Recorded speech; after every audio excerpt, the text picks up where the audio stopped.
აჭარის ტელევიზიის მრჩეველთა საბჭოს წევრად ბეჟან გობაძის დროულად დანიშნა სიტყვის აჭარის უმაღლესი საბჭოს ფრაქცია ერთიანი ნაციონალური მოძრაობა მაჟორიტარების წევრი. ირაკლი ბარამიძემ დღეს აღნიშნულ საკითხთან დაკავშირებით ბრიფინგი გამართა. ბარამიძის თქმით, კანდიდატურა საქმის გაჭიანურების მიუხედავად არ შეიცვლება. დეპუტატის შეფასებით პროცესი თავიდანვე არასწორად წარიმართა და უმაღლესმა საბჭომ მათი კანდიდატი უმიზეზოდ დაბლოკა, რაზეც ორი სასამართლოს განჩინებაც მოწმობს.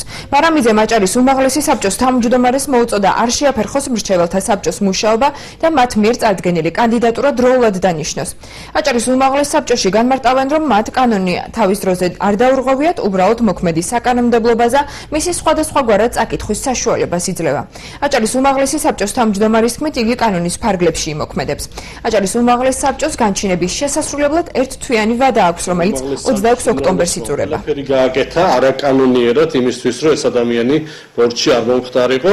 სამწუხაროდ დღეს მივიღეთ ის, რომ ამდენი ხნის განმავლობაში ბორჩი არ იყო ჩვენს მიერ წარმოდგენილი ადამიანი, რომელიც უამრავ სიახლეს და პროექტს განახორციელებდა ბორდის მუშაობაში. მისი აღმატებულება ბატონი ავთანდილი ბოლომდე ესე ვთქვათ, ბოლომდე ჭიმავს დროს იმისთვის, რომ მაქსიმალურად დრო გამოიყენოს იმისთვის, რომ არ მიიღოს ის დადგენილება, რომელსაც ორი სასამართლო ავალებს. საქართველოს უზენაეს სასამართლოს გადაწყვეტილებას გავეცანი, კანონს არ დავარღვევთ, კანონის ფარგლებში იქნება მიღებული ყველა გადაწყვეტილება. ირაკლი დარწმუნებაზე დავა სასამართლოში მიმდინარეობს, ჯერ დასრულებული არ არის და ამაზე მომავალში შევხედავთ, რა გადაწყვეტილებას გამოიტანს სასამართლო იმის მიხედვით.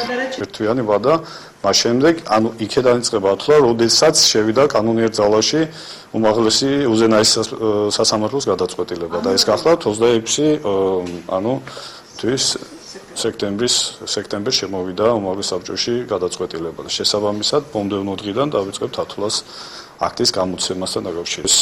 მუხლი დღესაც ინტერპრეტაციის საშუალებას იძლევა, მაგრამ რადგან გადაწყვეტილება არის, უკვე გამოსწორებული არის ეს საკითხი.